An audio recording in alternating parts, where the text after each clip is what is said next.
Diretores e conselheiros eleitos da Previ realizam nova live na quinta-feira, 14 de julho. Maio traz resultados positivos em todos os perfis do Previ Futuro e superávit no Plano 1. ANAPAR produz vídeo para mostrar como o mercado usa as crises para atacar fundos de pensão.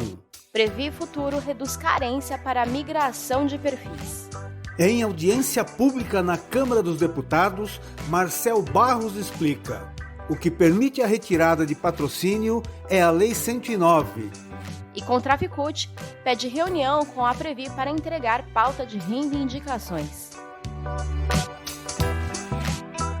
Essas são as notícias do podcast Associados Previ, que você acompanha a partir de agora, apresentado por mim, Lilian Milena, e por José Luiz Frari, o Coelho.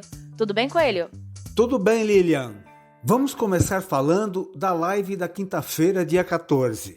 As lives são mais um canal de comunicação dos diretores e conselheiros eleitos para conversar com os associados e tirar dúvidas. Com isso, os eleitos reforçam o compromisso de aproximação com os associados e de ampliar a transparência da gestão da Previ. A nova apresentação ao vivo acontece nesta quinta-feira, 14 de julho, a partir das 19h30, com transmissão no nosso canal do YouTube Associados Previ. Entre outros temas, os eleitos vão discutir os resultados de maio da Previ, as mudanças no regulamento e no regime de tributação do Previ Futuro, a redução do prazo de carência para a migração de perfis de investimento também no Previ Futuro, a importância da assessoria previdenciária, o convênio entre Previ e INSS e a polêmica sobre a retirada de patrocínio.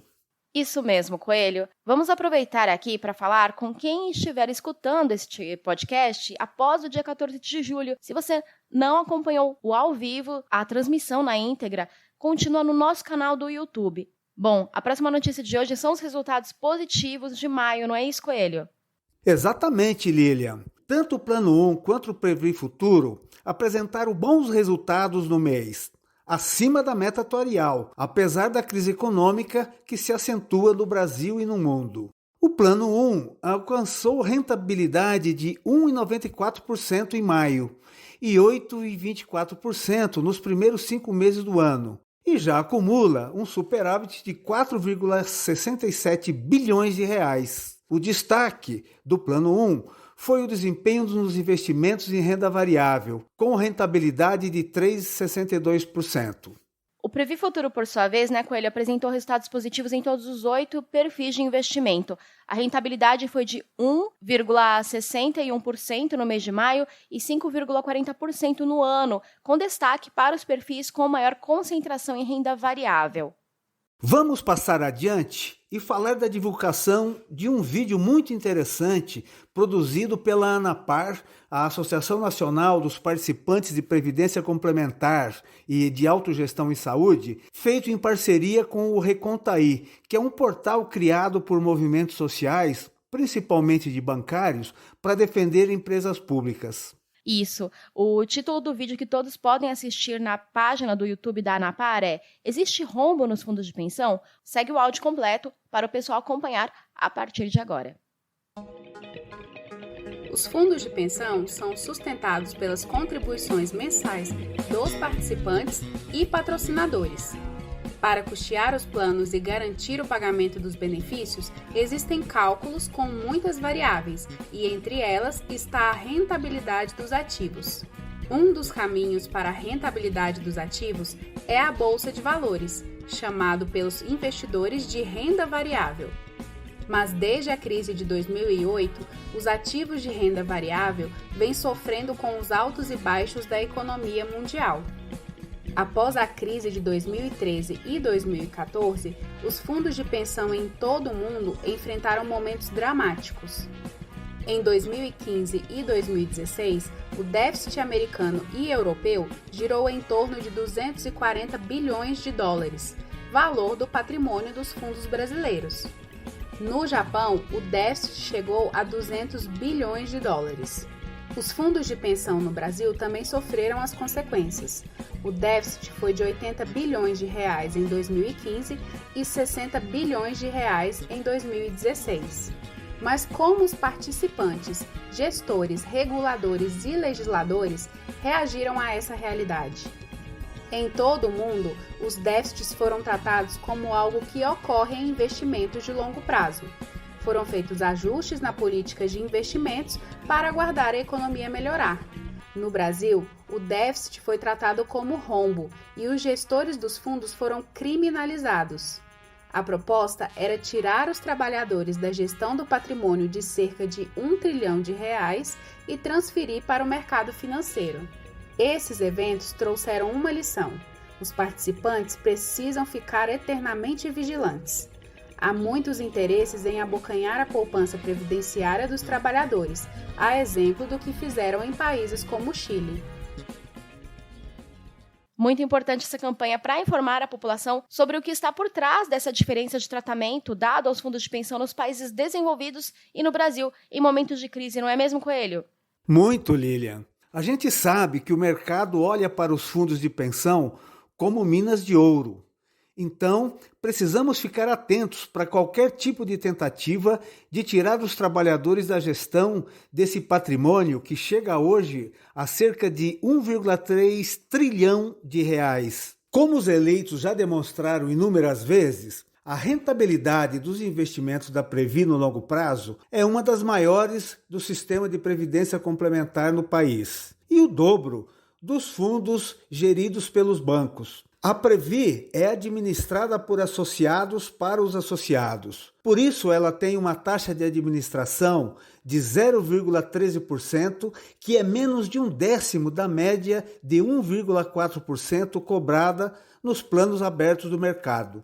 Em outras palavras, passar a gestão dos fundos fechados ao mercado traria um prejuízo gigantesco aos associados. Por isso que nessa questão é preciso que todos fiquem atentos às tentativas de lobbies de agentes do mercado no Congresso para enfraquecer a participação dos trabalhadores nos fundos de pensão fechados. E é isso que a gente vai comentar agora na próxima notícia, que foi a participação do ex-diretor eleito de Seguridade da Previ e atual presidente da ANAPAR, Marcel Barros, na audiência pública que aconteceu em 30 de junho na Comissão de Trabalho, de Administração e Serviço Público da Câmara dos Deputados, para discutir a Resolução 53 de 2019 do CNPC, o Conselho Nacional de Previdência Complementar, e a retirada de patrocínio dos fundos de pensão fechados. Vamos ouvir um trecho da fala do Marcel na audiência. Bom dia, deputado Pompeu de Matos, colega do Banco do Brasil, também participante da Previ. Eu gostaria aqui, dado ao exíguo tempo, vou tentar ser bastante objetivo. Primeiro, eu quero fazer coro com o que acabou de dizer o unificado, presidente da ABRAP, de que nós, na ANAPAR, nós queremos discutir, na verdade, a prerrogativa da retirada de patrocínio. Como o senhor contou uma história aí do cara que sai da festa, tem aquela história que a gente ouvia muito no Banco do Brasil, que a gente está dando banho no bebê numa banheira e o bebê acaba fazendo cocô, né? Aí, ao invés de pegar a criança e deixá-la em segurança e jogar a água fora, a pessoa pega a banheira com o bebê e joga tudo fora. O que está se propondo aqui é fazer isso, quando fala que a gente tem que acabar com a Resolução 53. Numa rápida exposição que foi feita pelo Mário, da Previc, ele mostrou o histórico. Então, quando a gente tinha na 6435, na verdade, lá tinha a liquidação extrajudicial, não havia nenhuma proteção para o participante do fundo de pensão.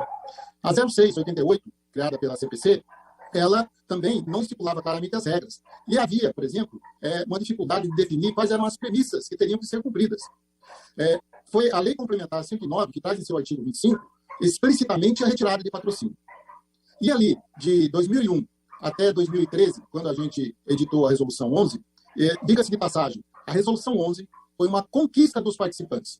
E eu fico preocupado quando o presidente de uma grande associação em nível nacional não se recorda que participou da elaboração da Resolução 11. Numa rápida pesquisa no site da Associação dos Funcionários do Banco, eu vi lá uma matéria de 11/6/2012, em que eles falam que estão participando dos debates. Debates esses que foram chamados pela ANAPAR, porque tinha problemas. Então, assim, quem está dentro do sistema sabe que se eu mexo em premissas, eu acabo completamente com a reserva do participante. Então, uma premissa que não era respeitada era crescimento salarial. Imagine alguém que vai fazer a sua reserva durante 30 anos, está lá há 10 anos, ainda tem mais 20 para cumprir, e não se prepara que ele vai ter reajustes salariais ao longo do tempo. Então, quando você não coloca isso na conta, você pode transformar um déficit em superávit, por exemplo. Então, foi isso que a gente foi ver lá na Resolução 11. Nós tínhamos o caso de uma participante pensionista de um fundo de pensão que, quando se fez o cálculo, ela tinha que devolver dinheiro, porque a tábua de sobrevivência era muito frágil, não tinha aderência com o pessoal. Por isso que foi criado lá na Resolução 11, que tem que garantir no mínimo 5 anos de benefício, independente de qualquer coisa. Era o caso dessa senhora que levantou essa questão. Imagine uma pessoa com 85 anos, agora tem que devolver dinheiro para o fundo de pensão porque o patrocinador resolveu tirar o patrocínio. Então, foi a Resolução 11, a gente não conseguiu tudo que a gente queria na Resolução 11. Então, nós da ANAPAR, os participantes do fundo de pensão, a quem pertence esse patrimônio de 1 trilhão e 300 bilhões, que tanto se fala, nós entendemos que deve ser protegido o nosso direito. O tal do direito adquirido que tanto se fala, não é só o direito a ter uma reserva, é direito a ter a tranquilidade, a ter um futuro, a vislumbrar que eu vou ter dignidade na minha velhice. É disso que nós estamos falando aqui. Então, a retirada de patrocínio, ela não garante, por exemplo, o direito adquirido de quem já está em benefício, de quem já é elegível a um plano de previdência. É tudo isso que nós precisamos olhar. Então, nós não temos que combater a Resolução 53 ou a Resolução 11. Nós temos que combater o artigo 25 da Lei Complementar 109 de 2001. É lá que está dito que pode ser retirado o patrocínio por parte do seu patrocinador. A Resolução 53, ela está replicando a Resolução 11 com pequenos ajustes, como, por exemplo, no artigo 6º da Resolução 11, que tinha uma incorreção técnica. Então, a gente foi lá e colocou que pode haver a rescisão unilateral por parte do gestor. Porque ele não retira patrocínio, ele pede a rescisão do convênio. Então, eu estou colocando tudo isso aqui, porque a gente, bem claro, as resoluções 11 e 53, elas não fragilizam o sistema. Ao contrário, elas são fruto, a Resolução 11 é fruto de um debate amplo que aconteceu nos anos de 2012 e 2013, a pedido da ANAPAR, com audiências públicas, com plenárias, com debates, e aí nós chegamos naquilo que foi possível. Não era o que queríamos. Então, tem diversas matérias, se alguém pegar o Google e colocar lá, vai ver as entidades que estão presentes aqui hoje, bateram na Resolução 53 e ajudaram a construir a Resolução 11. É preocupante isso, é muito preocupante que se faça uso político de uma conquista dos participantes de fundos de pensão. Porque se nós acabarmos com a Resolução 53 e, consequentemente, com a 11, o que nós teremos é a volta da barbárie. Nós teremos o retorno ao que nós tínhamos até 2011, quando as premissas para definir qual era o valor do benefício, qual era o valor da reserva do participante, não levava em consideração uma tábua de sobrevivência que fosse aderente àquela massa. Quando se definia a bel prazer do retirante, do patrocinador retirante, qual era a taxa de desconto atuarial, que faz muita diferença. Quando não se considerava o crescimento salarial de quem está em formação de reserva. Então é isso que a Resolução 11 trouxe, e nós ainda queríamos que houvesse a possibilidade de se criar um fundo de reserva, que nunca foi criado, um fundo de sobrevivência, é o nome que está lá na Resolução 11. Está previsto e nós nunca criamos. Então, para encerrar, para eu não cumprir muito, eu já não estou cumprindo tempo, deputado Pompeu de Matos, deixar muito bem definido aqui. Não é a Resolução 11 e não é a Resolução 53 o problema que aflige os participantes de fundos de pensão. É a prerrogativa prevista na Lei Complementar 109, em seu artigo 25 e parágrafo, que permite que o patrocinador, sem nenhuma razão justa, retire o patrocínio e quebre um contrato que foi feito na hora que o trabalhador adentrou essa empresa. É isso, desculpe pelo estouro do tempo. É o que sempre falamos por aqui. O olhar atento do dono é que engorda o gado. Vamos continuar alertas e de olho nas ameaças que possam surgir contra os fundos de pensão. E agora, vamos para uma boa notícia. A Previ reduziu de 12 para 6 meses o período de carência para a migração entre os perfis de investimento do Previ Futuro. Isso aí, Coelho. Essa, inclusive, foi uma demanda dos associados assumida pelos eleitos da Previ. A redução permite acelerar a decisão do participante de planejar sua aposentadoria. Lembrando que os associados da Previ têm à disposição a assessoria previdenciária, com profissionais qualificados para ajudar os trabalhadores do BB a planejarem sua aposentadoria. Ela pode ser acessada pelo Fale Conosco no site previ.com.br, opção Sou Participante, assunto Aposentadoria, ou pelo telefone 0800 729 0505. Indo já para o finalzinho desta edição, a Confederação Nacional dos Trabalhadores do Ramo Financeiro, a Contraficute, entregou à direção da Previ, no dia 22 de junho, um pedido de reunião entre a entidade e a Comissão Nacional dos Funcionários do Banco do Brasil para discutir a pauta específica de reivindicações deste ano. Exato, Coelho. A pauta de reivindicações foi construída e aprovada pelos trabalhadores do BB no 33º Congresso Nacional dos Funcionários do Banco do Brasil. E o destaque das propostas é o pedido para que o banco se comprometa a enviar à Caixa de Previdência alterações dos preceitos da parcela 2B, com revisão do critério de pontuação individual do participante, a PIP. Lembrando que 2B é sinônimo de contribuição adicional, que o associado do Previ Futuro pode realizar na medida em que for evoluindo na sua carreira funcional. Na 2B, a contribuição pode variar de 1 a 10% do salário de participação e é calculada mensalmente por meio da PIP, considerando como fatores 1. Crescimento salarial do participante, 2. Tempo de filiação ao plano e 3. Crescimento salarial médio anual do funcionário. O BB contribui com o mesmo percentual que o participante.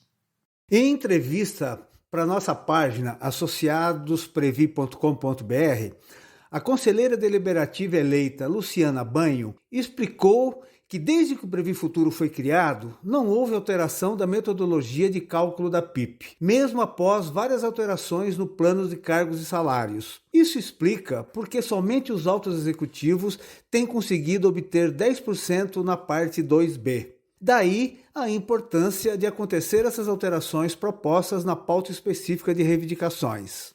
Correto, Coelho. Outros pontos presentes na pauta de reivindicações são o pedido para que o BB se comprometa a discutir com os funcionários mecanismos para impedir que a Previ faça investimentos em empresas que notoriamente agridem o meio ambiente e a legislação trabalhista, e ainda que o banco, através da Previ, disponibilize a todos os funcionários, inclusive dos bancos incorporados, a opção pelo Previ Futuro.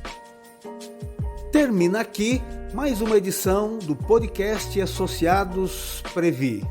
Até a próxima, pessoal! Até o próximo podcast Associados Previ.